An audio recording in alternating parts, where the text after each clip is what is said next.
Could an ancient psychedelic experience lie at the heart of one of the Bible's most mysterious tales? As we delve into the depths of biblical lore, we are drawn to the figure of Moses, a man whose journey is intricately entwined with divinity. Born amidst the tribulations faced by the Israelites in Egypt, the life of Moses took an unexpected turn, his mother hiding him in a basket to save him from the Pharaoh's decree to kill all Hebrew baby boys. The Pharaoh's daughter took pity on the infant and decided to adopt him as her own son, thus sparing his life and setting the stage for an extraordinary journey. Instead of growing up in the confines of Hebrew enslavement, Moses was brought up within the walls of Egyptian royalty. This upbringing wasn't just one of luxury and privilege. It was an immersion into the heart of Egypt's cultural, religious, and mystical traditions. Egypt, during the time of Moses, was a nexus of spiritual practices and beliefs. And the pharaohs weren't just political leaders, they were considered divine representatives on earth. Their connection to the gods was established through intricate rituals, ceremonies, and initiations. Being raised as an Egyptian prince, a political leader, and future pharaoh for 40 years, it's certain that Moses would have been introduced to these sacred rites. At this time, Egypt was a crossroads of the ancient world. Its temples and libraries attracted scholars, mystics, and spiritual seekers from afar. Moses' exposure to this melting pot of traditions would have shaped his understanding of the divine and the mystical. When he fled Egypt after killing an Egyptian who was beating a Hebrew slave, he didn't just leave behind a life of royalty. He carried with him the seeds of spiritual practices that would forever influence his leadership. From royalty to shepherd, it wasn't a step down, it was a leap into shamanism, into an even deeper connection with the world around him. As Moses wandered with his flock, local tribes would have shared tales of plants they had encountered, which ones heal, which ones nourish, and the ones that open the doors to other realms. We can imagine Moses under a canopy of stars partaking in ancient rituals with plants that blur the lines between the earth and the divine. By the time Moses stood on a mountaintop before that famous burning bush, he wasn't just an Egyptian prince or a shaman. He was a fusion of both, deeply rooted in the earth and reaching for the heavens. This combination of wisdom within the humble shepherd is what led him to encounter God.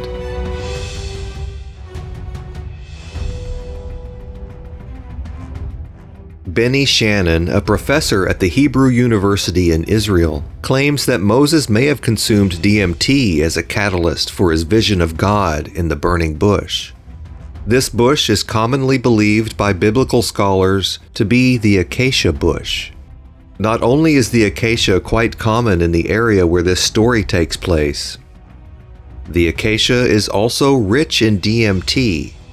Those who have ingested DMT, whether smoked or consumed via ayahuasca, often report communication with a higher power.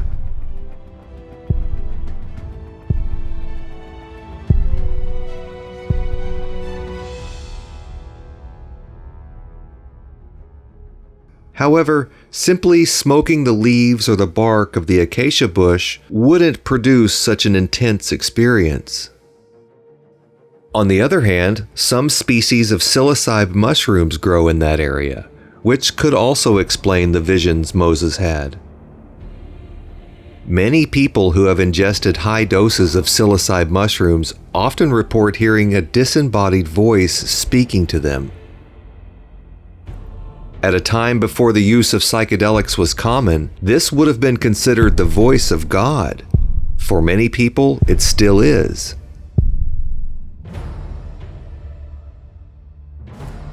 During this experience, Moses realized he should remove his shoes because the ground he was standing upon was holy. This too is a significant clue. What if the holiness of this ground was more practical than symbolic?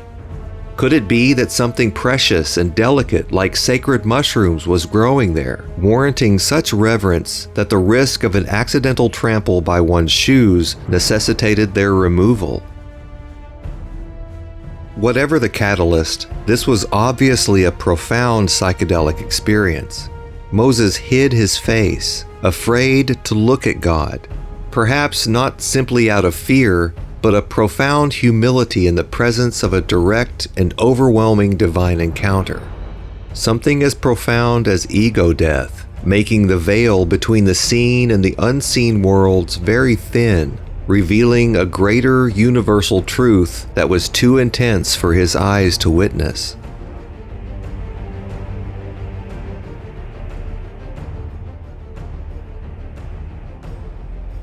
This experience, encountering God, if you will, is a call to be something greater than you are. This moment of ego disillusion can be humbling, and describing it as hiding your face in the presence of God is a wonderfully poetic way of painting that picture in our mind's eye. Because it's one thing to have a concept of what God is, but it's an entirely different thing to experience it and meet it face to face. Those of you who have had this experience through psychedelics know exactly what I'm talking about. That's what makes this story so profound. And to add another layer to this, Moses had a way of not placing reverence upon the burning bush itself. It wasn't the bush speaking to him. It was the disembodied voice of what he considered God speaking through the bush. This divine voice echoed, inoculating Moses with a profound transformation and a crystallized purpose. This seminal moment propelled him back to the confines of Egypt to liberate his people, breaking the chains binding them and guiding them on a path to freedom. He then retraces his steps, leading his people back in the direction of the very same mountain of his psychedelic encounter with the burning bush. The Israelites, having crossed the sea, now stood on the brink of the wilderness, their cries of hunger echoing. Moses, well versed with the bounty of this terrain, assured them, "At twilight you will eat meat, and in the morning you will be filled with bread." Exodus 16 verse 13 through 16 describes it. That evening quail came and covered the camp, and in the morning there was a layer of dew around the camp. When the dew was gone, thin flakes like frost on the ground appeared on the desert floor. When the Israelites saw it, they said to each other, "What is it?" Moses clarified, "It is the bread the Lord has given you to eat." In these words lie his intimate understanding with nature. He knew that in the evening the birds would arrive in this location, and much like mushrooms, manna appeared with the morning dew, and its experience was so mysterious, its very name meant, "What is this?" Could the Israelites, under the influence of this heavenly food, have been engaging in ancient psychedelic rituals, fortifying their bond with the divine and each other? Some species of psilocybe mushrooms exhibit a propensity to grow in arid regions, similar to the areas where this story takes place.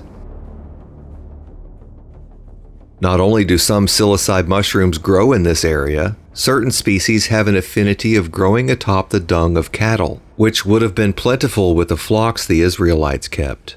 Could it be that this bread from heaven was actually a gift from the earth? With unerring certainty, Moses ascended this familiar mountain once again. This wasn't just a mere coincidence, but a deliberate pilgrimage to a terrain he knew all too well. Moses, deeply attuned to nature, foresaw the evening arrival of quails, but it was the manna that truly mesmerized the Israelites. This wasn't just any food, this was a divine link between the material and the spiritual. Unlike the quail, the manna occupied a sacred place, not merely among the provisions they carried, but within the Ark of the Covenant itself, carefully preserved for future generations.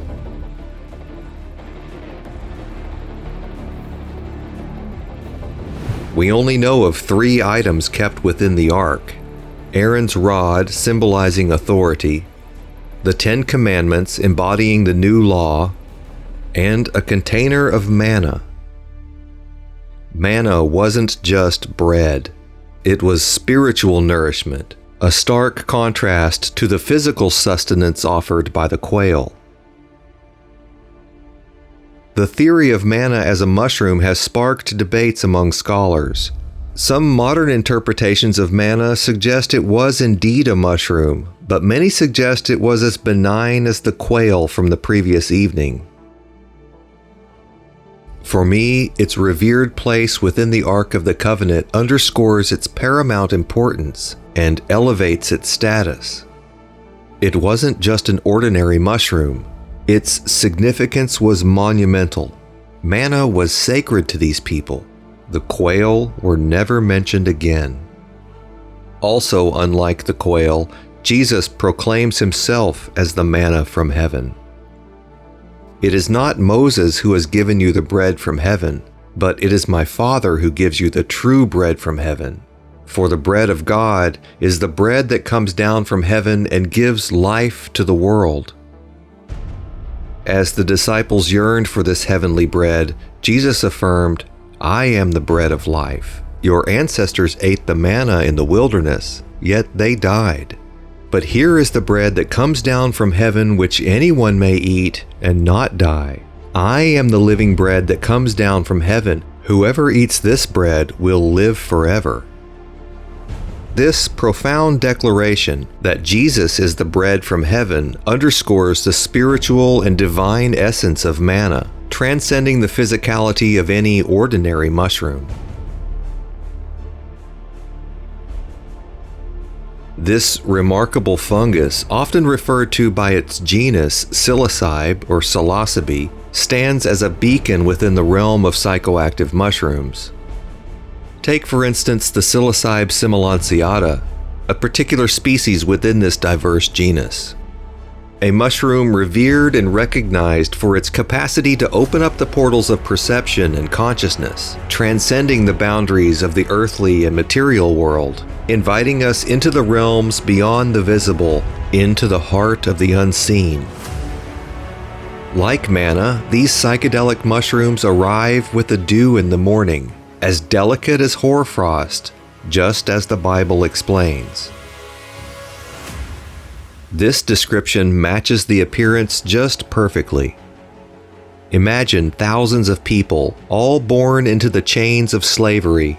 Finally, after a harrowing escape across the Red Sea, they experience freedom for the first time in their lives. And now they're eating psychedelic mushrooms together. Visions like they could never imagine are unfolding in their minds.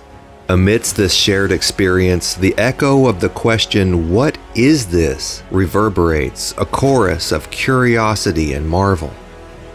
In this light, it makes sense that these mushrooms were christened with a name born of wonder and awe.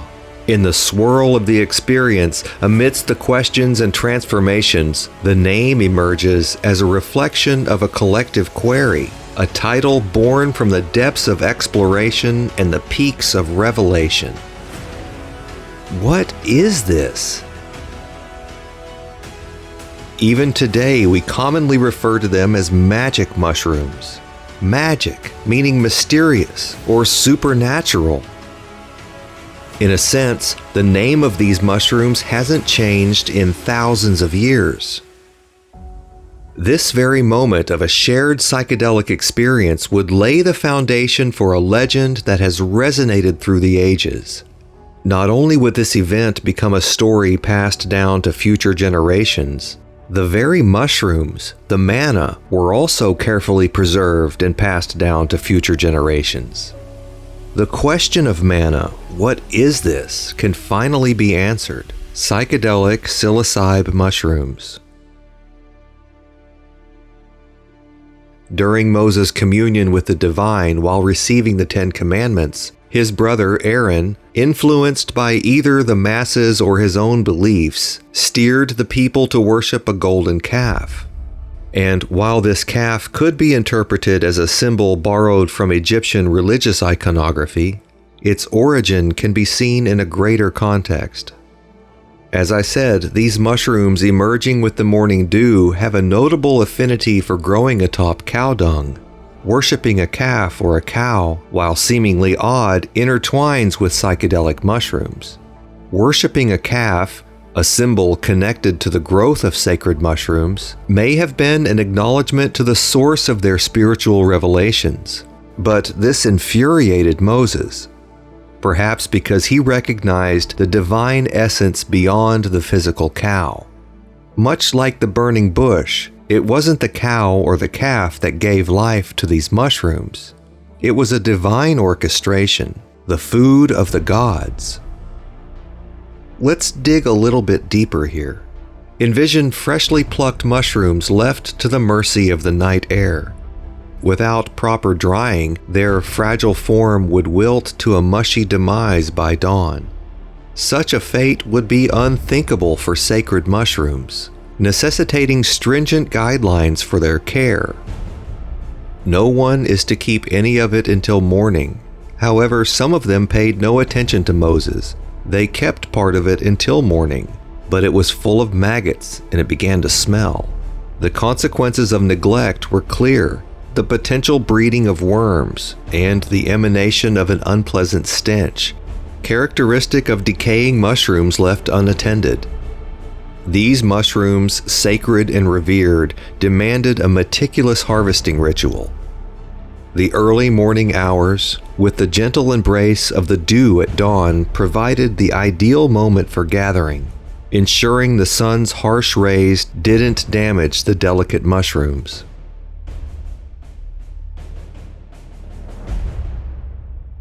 Each morning, everyone gathered as much as they needed, and when the sun grew hot, it melted away, just as these mushrooms do. This description, revealing the mushroom's delicate nature, underscores the importance of mindful harvesting and handling. The manna from Moses, revered as a sacred gift from the heavens, held such a significance that Jesus himself alluded to it in the Gospel of John. Yet, in a profound twist, Jesus positions himself not just as a reflection of the ancient manna, but elevates his own identity, implying, "I am the real bread from heaven." While the ancestors ate manna in the wilderness and died, those who partake in the true bread from heaven, Jesus, would live forever. In the mind-expanding realms unlocked by shamanic rituals involving substances like mushrooms and DMT, a reoccurring theme surfaces. We are eternal. Death is not the end, but a transformation, an illusion in the grand tapestry of existence. As we journey through these altered states, we encounter entities and visions that challenge our very understanding of life and mortality. We touch the pulse of a universe that is interconnected, where consciousness is not confined to our earthly bodies. In these moments, we're offered a glimpse into the infinite, a taste of the eternal. This serves as a profound reminder that our essence, our core, might just transcend the boundaries of birth and death. It beckons us to consider that perhaps we're not just fleeting sparks in the dark, but eternal flames in the grand cosmic dance. The Gnostic and shamanic understanding that death is an illusion threatens structures that rely on control, offering individuals a direct path to spiritual insight. By tracing the connection between manna and Jesus, and further aligning it with the interpretation that this heavenly bread could symbolize a psychedelic mushroom, we unearth a transformative perspective of the Eucharist. The bread, transubstantiated into the body of Christ, might be visualized as the mushroom itself, a tangible embodiment of the divine psychedelic manna, serving as a conduit to spiritual enlightenment and a deeper communion with the divine. But in Christianity's attempt to control the monopoly on religion and spirituality at the time, the actual mushroom itself was replaced by a placebo. This interpretation paints the Eucharist as a benign replacement for a profound ceremony of inner journey and a transcendental connection, a sacred moment of ingesting the divine and embarking on a spiritual odyssey, perfectly aligning with the ancient practices centered around the revered psychedelic mushrooms.